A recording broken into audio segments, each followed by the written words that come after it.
This is set to be a pretty exciting day. I've got the trailer hooked up. This is the first trip on the boat. It's got a brand new motor on it, so I've got to run the motor in. It's not completely finished. I still have a bit of wiring to do, but I want to see where the batteries are going to sit in the boat. I have a place for them, but if it's too far to the front, I can move them elsewhere into the rod lockers. I haven't done much filming since we started the final fit out. It was a little bit more challenging than I thought. I'll show you when we get to the boat ramp what we've done this morning. Also to put the registration stickers on. Boat's all registered. I'm all licensed up. I'll see you guys at the boat ramp. So we just rocked up at the boat ramp. The boat's here. I'll run you through what we've done so far. It was dark when we first rocked up. Just put a few extra things on this morning while it's a bit light. I still have to put my registration numbers on. Here we go. That's the motor. Tohatsu, 18 horsepower. A little bit faster than the raft. Got motor guide on the front. This is all just the visual stuff. Motor guide. Haven't wired it in because I still want to see where the batteries are going to sit before I do that. This is my tow rope that I'm going to be holding for when I'm driving. And we've got that into, these are like a big stainless steel screw eye. So I put them in on either side. These are all the hatches that I've done. It's got the marine foam decking that I ordered from China. Pretty cheap. These are the hatches. Chinese clips as well. We've got, it's 18 by 3 mil foam, and then at the back it's 18 by 4.5 to take up your slack for your hinges. It's you have to put one row down on the bottom and then on the side, and then on the side you kind of sand it back a little bit until she fits snug. We had more dramas than the Kardashians trying to put this thing together. That's why I didn't film the kind of putting it together stage. I didn't allow for enough room after the paint job. So some of the hatches were touching, because if you have to add like an extra 1 or 2 mil on the side and then on the hatch lid, some of them were really snug and taking away all the foam. Had a bit of an issue with that. Also, this hatch has a bow in it, so instead of 4 hinges, we've only got 2 in it. Classic. And then open up this, can't really, there we go. It's got the ropes on it to keep her open from falling back and snapping the hinges off, because we've already done that once. Had to repaint. So that's the rod lockers. You just have to close it, push them down on top, and then push your corners down. What else do we do? So we made these massive seats. We spent a weekend welding it, me and Guy. Well, no, Guy welded it, I can't weld. Made these massive seats for it, put it on the boat, it looked horrible. So we've come up with this little thing. This is called my sulking seat. Whenever I lose a jack or a big fish, gonna come back, sit down and cry. Still have to work out where I'm gonna put my sounder. Where is it? Got a nice little Lowrance in there. Gonna take it for a spin, work out where the batteries are gonna sit, and then the wiring, hopefully we'll do next week, get all the wiring done. But we've got 10 hours of running the motor in. Got to follow the guide, run it with double oil. So this is the first time this motor's gonna be turned on. Stoked. Let's back her in and get her on the water. Take her for a spin.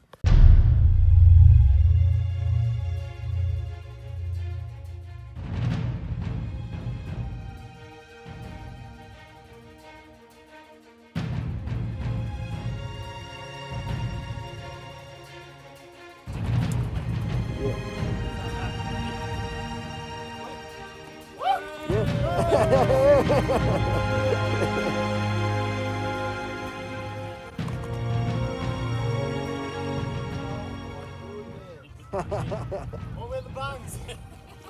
Looks good, man, look.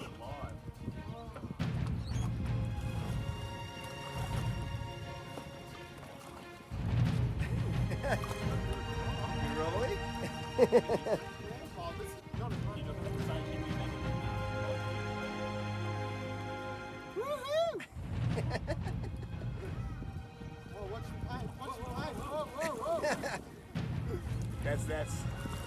It's a little bit.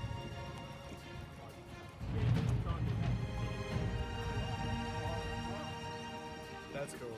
See?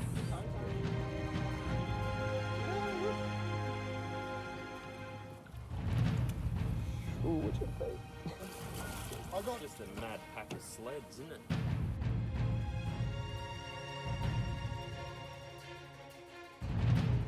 Righto, first startup.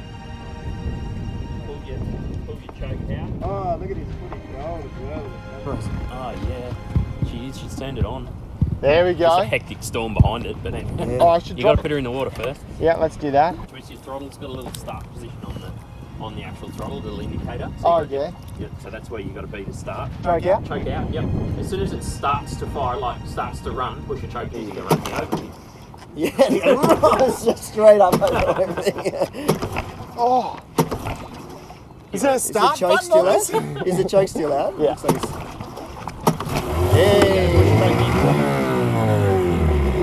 Oh.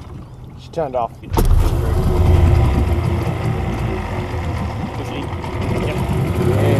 And just turn your head. Turn there, you got your throttle up.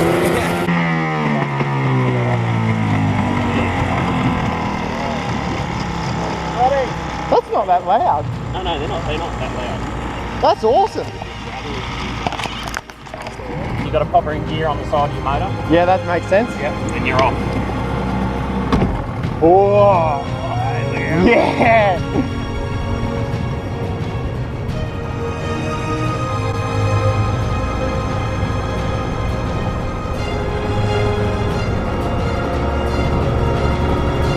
Woo-hoo-hoo-hoo.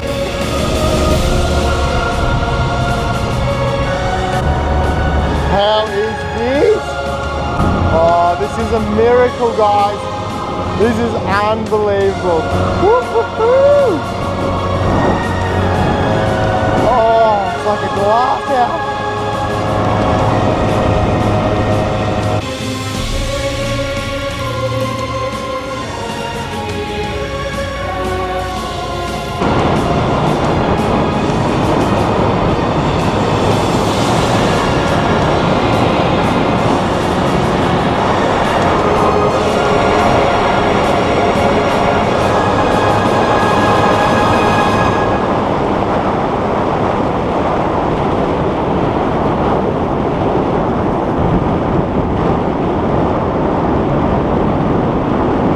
I'm never getting off this thing.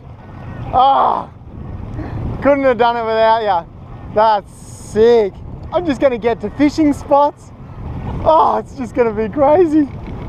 We should go back and get Rod. He's a little bit of a slowpoke. Woohoo! This is amazing, guys. Unbelievable. Cannot wait to start making videos on this thing.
Good morning. The boat has officially been on the water for about 2 months now, so thanks for all your comments on how to build it, but some of your comments probably would have saved me a little bit of time. That's all right. Next build, can always have a go. Have a look at her. Been using her for the last 2 months now. Done a few trips, haven't done too many because I've been stuck editing. Lots of editing involved in those 5 videos. This will be the last one to kind of tune it out. I just wanted to talk you through how she's been going for the last 2 months, how I found it, pros and cons, and what I've got it all done up with. Still a few things I haven't finished, the seat being one of them. To be honest, I don't really use it. The only thing I use it for is when I'm traveling around, I tie the motor off so it doesn't bounce around. Literally the only thing I've been using it for, the sulking seat. Yeah, not sure if she's ever going to get a top on her, but we'll see how we go. Starting with the decking, you buy it off eBay. It's like cheap from China. It takes like a month to get here. But we just got like a decking foam on. Lots of people have been asking whether I'm going to go carpet. No, decking foam. Very comfy on your feet. No back pains like I used to get on the raft after so many hours. Wasn't meant to be that much on there because it covers up, like that's why I put the green stripes in there. There actually wasn't meant to be that much foam on there, but because we changed our seat design and there was meant to be a seat bolted to this hatch here, we actually put a heap on here just so I could walk around the whole deck. So yeah, it wasn't meant to be that much on the stuff. There was meant to be more green showing through, which is unfortunate, but there's still bits of green fleck showing through, which I really like. Very professional looking boat, but with a little bit of Timmy turtle, as you can see. This is what these like reinforcements were for. I didn't show putting them on because we didn't end up using them in the video. I actually removed putting them on, but it was just 9mm epoxied underneath and then coved around. The seat was meant to go on there. It was meant to have like lips that came up so the hatches could still open, but Guy, I want to thank Guy, he spent a whole weekend making them and we put them on the boat and they looked shocking, so we just scrapped them.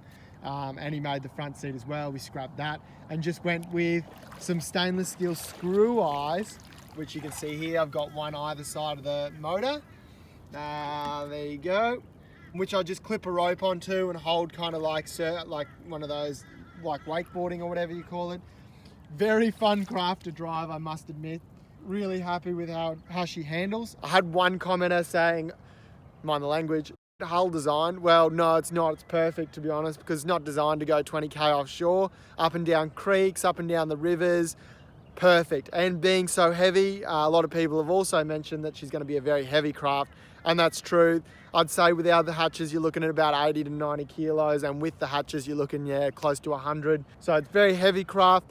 Because of the extra weight, handling through the chop and that sort of thing, so smooth. I've gone ripples, you don't even feel them. It just planes across the top beautifully. I'm really happy. I was so nervous getting it on the water for the first time. And then after taking it around, like we had a bit of wind that day and the ripples, makes this little fluttering sound. Like, unbelievable. Really happy with how she handles. I was so nervous because I spent 5 months and I didn't even know how the boat was going to handle, but very, very impressed. She is a heavier craft. Some bloke was like, you're going to have a very heavy craft, mate. And I was like, well, it's all good. I'm not carrying it anywhere. Other than that, so we got hatches aren't as waterproof as I'd like them to be, but to be honest, it hasn't really affected anything. Like I've had it out through the waves and she gets a bit of water in each of the hatches, but you just sponge it out at the end of the day. If I was to do it again, I'd probably make 2 very good hatches, like spend a lot of time on just 2 hatches, one for your batteries. I've got 200 amp hour marine batteries in here, and then I've got my fuel tank in there. I'd probably stick with the 2 hatches and then just have like stand-up rod holders on the back of the boat or something like that. Starting with the front motor, we've got the Motor Guide XI5. Is it 55 inch 54 pound or 54 inch 55 pound? Can't remember, but it's the GPS model. Loving it. We'll never go back to a water snake. Really impressed with how she's been going. If I'm going to give one tip for people looking to get into lure fishing or fishing that are looking at getting a motor, it would be spend your money on your electric, because it makes one hell of a difference to your frustration levels, that's for sure. I've got the Lowrance Hook 2 12 inch on the front. I've got a video coming up on how I installed that. Up the front here, that's a custom camera mount. So I'll show you how they go in another video. I didn't bring them along this morning because I wanted to get some really nice shots of the boat. These stainless steel screw eyes, they're bolted into that hardwood we installed in part 1 or part 2? Part 1, I think. And then up the front for our trailer mount, I've got a really long screw eye. We actually had to custom make it to go in the front here. A little bit of damage on the front from the trailer, but it's all good. That's the screw eye. That also bolts into that hardwood underneath the deck, which is really cool. It sits flush. It doesn't get in the way of your electric. Really like how it's like very neat. Really happy with how she came up. What else have we got? Oh, another question was, am I going to fill this in? Eventually I will seal around it. I'm going to put a straw or something up through it so it still allows a bit of the vapors from the fuel to escape, but also stops the water going in. Because when I went offshore one day, a lot of water did end up going in. There's the fuel tank. Super happy with how she fits really comfortably underneath the deck. Bilge pumps. I Have been considering the bilge pumps to put in the boat, putting in the back where the end of the rod sections, and then drilling holes all the way around the boat and then back to each side, and then having 2 bilge pumps to kind of take the water out. To be honest, like if you're going up and down the creeks and the river, you don't even get a skerrick of water in the actual boat. It's only when you're going offshore that it comes into effect, and really I don't go offshore unless it's you know, very calm, pleasant day offshore. I'm tossing up whether I do it, but at the moment there's really no need for it. What else have we got? There's camera mount on the back, so I've got 2 cameras that go front and back, almost give you a 360 degree of fishing. So hopefully make some really entertaining videos coming up this year. Plenty of trips planned up north, down south, inland, outland, wherever. Tohatsu 18 on the back. Literally took me 1 session to touch it up on a rock. Awesome. I'm probably going to go, this is a 9-inch pitch propeller. That's come standard with Tohatsus. I'm thinking of upgrading to a 10-inch pitch just to see if it gets me a little bit more fuel efficient and also a little bit of a higher top end speed. So I'm going to play around with that, but going to try the 10-inch pitch. It's just because there's literally no resistance on the hull. I think you can kind of step it up a bit. That's how she sits in the water, probably sitting 100 mil down. But then when she gets up in planes, just the last meter of the boat's in the water, and she's sitting probably 50 mil down. So you can get around into those shallow areas. A little bit sketchy not having anything to kind of hold on to, because if you hit a sandbar and you're only using the rope, you'll probably just go straight over the front of the boat. To be honest, it's been working really well for me for the last 2 months, so I wouldn't really change it. And it gives you so much extra space to kind of work and fish and have 2 people on board. So I'm really happy with how that is. Probably wouldn't use anything other than the rope now. Top speed of the boat, probably just under 50k an hour. I'm interested to see what she does with the 10-inch pitch propeller. I'm going to give her a crack and see what sort of speeds we're getting up to. But yeah, just under 50k an hour. Pretty much all in all, really happy with how she's been going. I wouldn't trade it for a tinny. I've enjoyed the build. Couldn't have done it without Jamie. Want to say big thanks to him. Literally teaching me how to build a boat from start to finish. First 3 days, then the Dynel Cloth, and then whenever I called him, he was always there to answer the phone and tell me how to do something. So thank you, Jamie. Massive thanks to him. Jamie is building them, so if you want one built by him, if you have any questions, email Jamie. Jamie will happily build you one for the right price. So I'll leave his email down below. Make sure to send Jamie an email if you're interested in him building you one. If you want to take on the build yourself, plans are available down below. Step by step, each step will tell you what part to look at in the videos to help you out, give you a little bit of a shortcut, and also for every piece measured so you can just trace it out, cut it out. It shows you how to lay it out also. So if you want the plans are available down below. Just over the moon really on how it all turned out. Make sure to give it a like and a comment. You guys have been letting me down on the like side of things. Make sure to like the video, comment what you think of the boat. Thanks heaps for watching the whole series, guys. Really enjoyed putting it all together, and hopefully we can get on the water and make some awesome fishing videos. See ya next episode. Woohoo!